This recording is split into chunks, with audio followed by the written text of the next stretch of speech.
안녕하세요. 이번 시간은 부가지세 제6강 공급시기에 대해서 알아보도록 하겠습니다. 그래서 재화의 공급과 용역의 공급 그리고 공급시기의 예외에 대해서 알아보도록 하겠는데요. 5강의 내용과 이어지기 때문에 5강을 합습하신 분들은 바로 6강을 같이 들어주시면 좋을 것 같습니다. 자, 그래서 재화의 공급시기예요. 우리가 공급은 뭐라고 했었었죠? 재화의 공급, 용역의 공급, 그 다음에 재화의 수입이에요. 이게 세 개가 공급이에요. 부가가치세법상, 그쵸? 그래서 재화의 공급, 용역의 공급, 재화의 수입이에요. 용역의 수입은 아니라고 했었었죠. 요거를 머릿속에 두시고 수업을 들으시면 좋겠습니다. 자, 그래서 일반적인 경우에는 재화의 이동이 필요한 경우가 있을 수가 있고요. 재화의 이동이 필요 없는 경우가 있을 수가 있겠죠. 그래서 재화의 이동이 필요할 때는 재화가 어떻게 한대? 인도되는 때, 즉 A라는 사람이 B한테 파는데 이 물건을 B한테 이렇게 줬을 때예요. 인도되는 때는. 자, 근데 재화의 이동이 필요 없는 거 또는 재화의 이동을 할 수 없는 것들은 재화가 어떻게 할 때 이용 가능하게 될 때, 사용 가능하게 되는 때가 재화의 공급 시기가 됩니다. 공급 시기가 된다는 얘기는 이 날짜로 세금 계산서를 끊으라는 얘기예요. 자, 그 다음에 이 두 개에 해당되지 않을 때는 재화의 공급이 확정되는 때를 재화의 공급 시기로 봅니다. 자, 이게 일반적인 경우고, 그 다음에 보면, 자, 거래 형태별로 우리가 좀 나눠줘요. 그래서 요 거래 형태별이 시험 문제에 자주 나오죠. 다음 중 부가가치세법상 재화의 공급이 아닌 것은 뭐 이런 식으로 많이 나오는데요. 제가 빨간색 칠해 놓은 것들은 반드시 알아두셔야 되고요. 나머지 것들은 버거우시면은 패스하셔도 돼요. 자주 나오는 것만 제가 체크를 했기 때문에. 그래서 보면은 인도 기준이에요. 아까 제가 재화가 인도 가능하게 되는 때 있었었죠.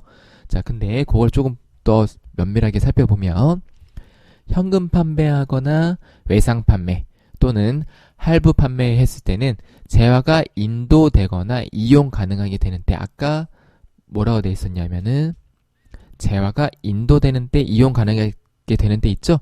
이거를 섞어 놓은 거예요. 당연한 얘기를 써놨습니다. 재화가 인도되거나 이용 가능하게 되는 때가 되겠고요. 상품권은 재화가 실제로 인도되는 때인데요. 이걸 거꾸로 얘기하면 상품권을 사용할 때예요. 재화가 실제로 인도되는 때는 무슨 얘기냐면, 자, 내가 상품권을 소비자한테 팔았어요. 근데 소비자가 상품권을 써야지, 상품권을 사용해야지 내가 갖고 있는 어떠한 재화, 물건을 소비자한테 줄 수가 있죠. 그러니까 재화가 실제로 인도되는 때는 거꾸로 생각하면 상품권을 사용할 때라고 이해를 해주셔도 좋습니다. 그 다음에 재화의 공급으로 보는 가공이 있는데요. 이럴 때는 가공된 재화를 인도하는 때라고 보시면 되겠습니다. 그래서 인도 기준이니까 다 인도가 들어가는데 여기에 예외적으로 이용 가능하게 되는 때가 붙는다라고 기억해 주시면 되겠고요. 자, 회수기일 도래 기준인데 이거를 가장 많이 헷갈려 하세요. 실제로 많이 좀 어려운 부분이기도 하고, 그래서 회수기일 도래 기준은 대가의 각 부분을 받기로 한 때라고 되어 있는데요.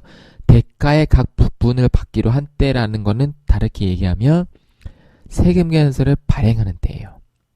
그러니까 세금계산서를 발행한다는 얘기는 내가 재화를 인도하거나 이용하거나 하는 게 될 때 발행한다고 했었잖아요. 그러니까 세금계산서 발행하는 거는 거꾸로 얘기하면 내가 너한테 청구한다는 얘기거든요. 그래서 청구할 때, 대가의 각 부분을 받기로 한 때, 청구할 때 세금계산서를 발행하는 때에 회수기일 도래 기준의 공급 시기로 본다라는 뜻이에요. 그래서 장기하부 판매, 중간 지급 조건부 판매, 왕선도 기준, 지급 조건부 판매는 회수기일 도래 기준을 적용합니다. 이것들에 대해서도 깊게 들어가면은 장기하부 판매는 뭐 1년 이상이어야 되고 뭐 이런 조건들이 좀 있긴 한데요. 요거까지는 나오지 않기 때문에 제가 일단 생략을 하도록 하겠습니다. 혹시 나중에 기출을 풀 때 이런 게 나오면 그때 설명을 드려도 될 것 같아요. 지금 이렇게 깊게 공부할 필요는 없는 것 같습니다. 자, 그 다음에 전력이나 그 밖의 공급 단위를 구획할 수 없는 재화를 계속적으로 공급하는 때가 있어요. 그래서 전력 같은 경우는 실제로는 내가 뭐 1년을 기준으로 하게 되면 1년 365일 전부 계속 전력을 공급받고 있죠.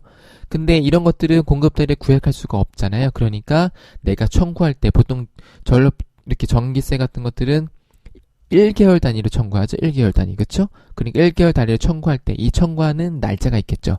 그 날짜에 세금계산서를 발행하는 때 또는 대가의 각 부분을 받기로 한 때, 즉 청구할 때를 공급 시기로 봅니다. 이런 것들은요, 그렇게 이해하시면 되겠고. 자, 수출 제어가 있습니다.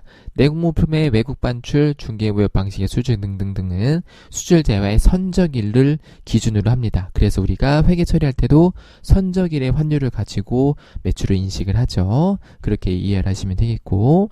그 다음에 원양어업 위탁 판매 수출은 수출자의 공급가액이 확정되는데, 원양어업 같은 경우는 한 번 떠나면은 뭐 짧게는 6개월에서 1년, 길게는 뭐 2, 3년도 나가는 경우가 있어요. 그럴 때는 중간중간에 내가 당연히 신고를 못 하겠죠. 그쵸? 부가세 신고는 원래 3개월마다 해야 되는데 못 하겠죠, 당연히. 그래서 이럴 때는 예외적으로 수출자의 공급가액이 확정되는 대로 해서 공급 시기를 봐서 이때 신고를 하게끔 하고 있습니다. 그리고 외국인도 수출이나 위탁가공 무역 방식의 수출 등등등 여러 가지 형태가 있는데, 이런 것들은 외국에서 해당 제어가 인도되는 때에 한다라고 기억하시면 되겠고, 제가 빨간 글씨 안 칠해놓은 것들은 넘어가셔도 되는 거예요. 자, 그 다음에 그 밖에 제어의 공급이 있어요. 반환 조건부, 동의 조건부 판매, 뭐 그 밖에 조건부 판매 등은 조건이 성취되거나 기한이 지나 판매가 확정되는 때고, 자, 무인 판매기를 이용한 제어의 판매는 해당 사업자가 무인 판매기에서 현금을 인출하는 때, 그쵸? 그리고 플러스 무인 판매기가 나오면 하나 더 기억해야 될 게, 무인 판매기는 사업장이 어디였죠? 기억을 해보세요. 네, 그거까지 같이 정리를 해주시면 무인 판매기 문제는 100% 맞출 수가 있겠습니다. 자, 그리고 보세구역 내에서 보세구역 외에 국내에 제어를 공급하는 경우에는 수입신고 수리일이다 라고 기억을 해주시면 되겠습니다. 그래서 보통 수입신고 수리일, 수입신고 필증이라고 부르는데요.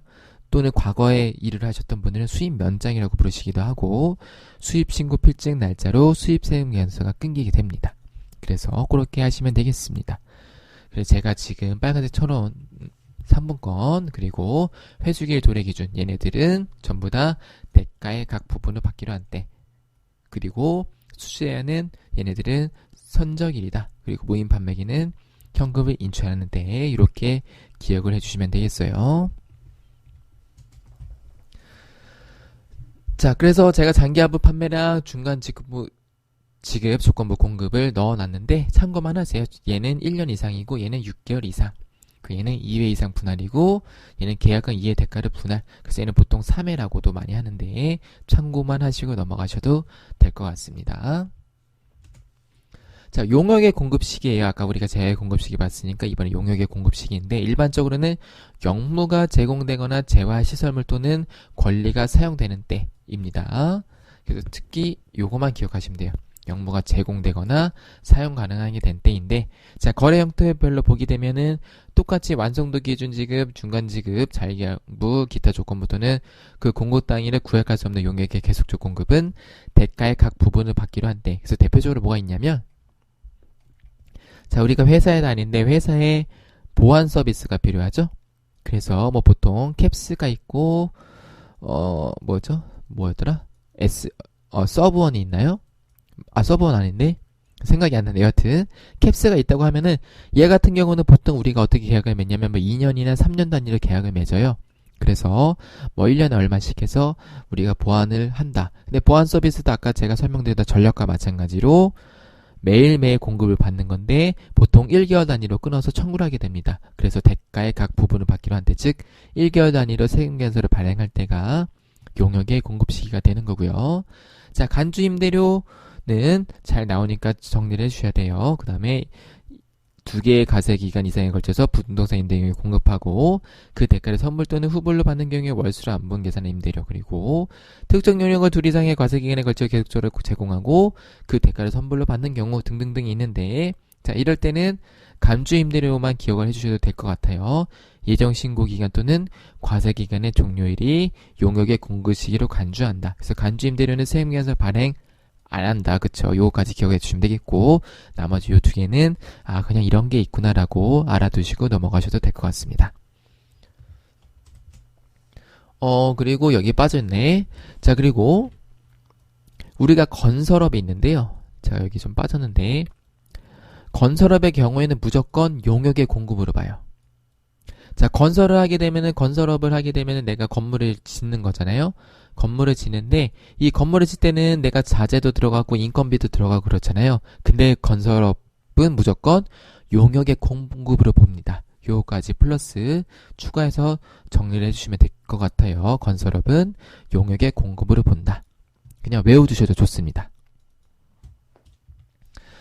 자, 그 다음에 참고 공급시기의 예외인데요. 요거는 5강에서 얘기했던 거와 조금 연결되는 부분이 있습니다. 그래서 공급 시기 전에 발급했을 때의 특례가 있고요. 그 다음에 공급 시기 후에 발급했을 때의 특례가 있어요. 자주 나오진 않는데 가끔 보기에 나와요. 그래서 요거는 제가 칠해놓은 것만 기억해 주셔도 상관없습니다. 제가 쭉 볼게요. 자, 다음의 경우에는 그 세금계산서 등을 발급하는 때를 재와 용역 공급 시기로 본다. 뭐라고 돼 있어요?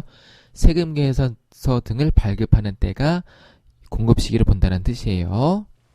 자, 그래서 사업자가 재와 용역의 공급 시기가 되기 전에, 공급 시기 전이니까 재와 용역에 대한 대가의 전부 또는 일부를 받고 그 받은 대가에 대해서 세금계산서를 발급하면은 공급 시기는 원래는 재화가 인도되거나 뭐 이용 가능하게 된 때 또는 용역에 영무가 제공되는 때 이런 때인데 그 전에 세금계산서를 발급해도 인정해주게 되는 뜻이에요. 자, 그리고 사업자가 재화 용역의 공급 시기가 도래하기 전에 세금계산서를 발급하고 얘는 보시면은 용역에 대한 대가의 전부 또는 일부를 발랐을 때고 그 받은 대가, 그러니까 얘는 선수금이 되는 거죠. 또는 선급금이 되는 거죠. 그렇죠? 둘 다 되는 거죠. 그러니까 계약금을 주고받았을 때 세금에서 발행하고 주고받았으면은 그 받은 대가에 대해서 세금에서 발급하면은 인정해 준다는 뜻이고 이거는 뭐냐면은 세금계산서를 먼저 발급하고 그 돈을 7일 이내에 지급한다는 뜻이에요. 조금 차이가 있죠. 얘는 돈을 먼저 준 다음에 그 돈을 준 날 또는 받은 날짜로 세금계산서가 발급됐을 때고 얘는 세금계산서를 먼저 발급하고 그 다음에 돈을 7일 이내에 줬다는 뜻인데 얘가 자주 나와요. 그 다음에 사업자가 재와 용역의 공급 시기가 되기 전에 세금계산서를 발급하고 그 발급일로부터 7일이 지난 후에 대가를 받더라도 얘는 7일 이내인데 7일 후에 대가를 받더라도 이 두 개의 용역 조건을 모두 충족하면은 인정해 주겠다. 그래서 거래 당사자 간의 계약서 약정서 등에 대한 대금 청구 시기와 지급 시기를 따로 적고 그 다음에 대금 청구 시기와 지급 시기의 사이 기간이 30일 이내인 경우 무슨 얘기냐면 자, 계약금, 중도금, 잔금을 주기로 했는데 계약금의 세금계산서 발행 시기는 언제이고 지급기한은 언제다 이렇게 따로따로 적었는데 이 기간이 30일 이내다. 그래서 보통 계약금에 해당하다고 하거든요. 실무에서는 계약금에 이게 많이 해당이 되고 이게 2019년에 아마 추가 개정됐을 거예요. 그래서 되게 중요한 조문인데 실무에서는요. 그래서 가끔 나오더라고요. 그래서 보통 계약금에 많이 해당되는데 공급 시기 전에 세금계산서 발행하고 7일이 지난 후에 돈을 주더라도 30일 이내에 이어야 되고 두 번째로는 30일 이내에 하면서 재와 용역 공급 시기가 도래하고 세금계산서 적힌 대금을 지급받은 것이 확인이 된다. 라는 경우예요. 그래서 요거는 모두 충족한다는 걸 기억하시면 되겠고 30일 이내다. 라고 기억을 해주시면 되겠습니다. 그리고 재와 용역의 공급 시기가 30일 이내에 도래하고 돈도 주고받은 것이 확인돼야 돼요. 이 둘 다 만족을 해야 되겠고요. 그 다음에 다음에 공급 시기가 되기 전에 세금계산서를 발급하는 경우 그래서 장기할부 판매로 재화를 공급하거나 장기할부 조건부로 용역을 공급하는 경우에 공급 시기 전력 등 기타 공급 단위를 구획할 수 없는 재화를 계속적으로 공급하는 경우에 공급 시기 또는 통신 등 공급 단위를 구획할 수 없는 용역을 계속적으로 공급하는 경우에 공급 시기 얘네들은 공급 시기가 정해져 있지 않기 때문에 이렇게 법으로 적어놔서 예외사항을 만들어 준 겁니다. 다음 참고로 이제 공급 시기 후 발급 특례를 보시면요. 다음에 해당하는 경우에 재와 용역의 공급일에 속하는 달의 다음 달 10일까지 세금계산서를 발급할 수가 있다. 그래서 원래는 세금계산서 발급 시기에 해야 되는데 1월 거를 기준으로 하게 되면 이렇게 돼 있죠. 근데 얘를 언제까지 할 수 있냐면은 2월 10일까지 할 수가 있고요. 이 2월 10일이 공휴일인 경우에는 그 다음날 그러니까 예를 들어서 2월 10일이 일요일이면은 2월 11일 월요일까지 할 수 있다는 뜻이에요. 이렇게 할 수 있는데 자, 첫 번째 거래처별로 1 여거래 공급가액을 합계하여 그러니까 1월 1일부터 1월 31일까지의 금액을 합계해서 당해월의 말일일자 1월 31일자를 발행일자로 하여 세무계산서를 2월 10일까지 발행하면은 가능하고요. 그 다음에 거래처별로 1여걸 이내, 그러니까 1여걸의 뜻이 뭐냐면 요게 달력 날짜를 1개월, 1여걸, 그러니까 1월이에요. 그래서 2월이면은 2월 1일부터 2월 28일 또는 2월 29일이 되겠죠. 그래서 1여걸은 요거는 달력 기준이다 라고 보시면 되겠고, 그래서 1여걸에 이내에서 사업자가 임의로 정한 기간에 공급가액을 합계한다는 얘기는 예를 들어서 뭐 1월 한 10일부터 1월 15일 것까지를 합계해서 얘를 2월 10일까지 발행해도 인정해 주겠다는 뜻이에요. 그리고 세 번째, 관계증빙 서류 등에 의하여 실제 거래 사실이 확인되는 경우로서 당해 거래일자를 발행일자로 하여 세무계산서를 발급하는 경우, 이거는 예를 들어서 1월 25일날 거래를 했는데 얘를 2월 10일까지 발급할 수 있다는 뜻이에요. 그렇죠? 거래 사실이 확인돼서 서류 등에 의해서. 그래서 우리가 보통 세무계산서는 언제까지 발행할 수 있다? 다음 달 10일까지 발행할 수 있다라고 아는 것들이 이게 다 실무 편의를 위해서 만들어진 것들인데요. 요게 1번, 2번, 3번에 1개월 내로 할 수도 있고 일부만 할 수도 있고 특정 날짜를 가지고 해도 문제가 없게끔 이렇게 예외가 있어서 그렇습니다. 자, 이렇게 해서 우리가 오늘은 부가세 제6강 공급식에 대해서 모두 알아보았습니다. 시청해주신 여러분들 감사합니다.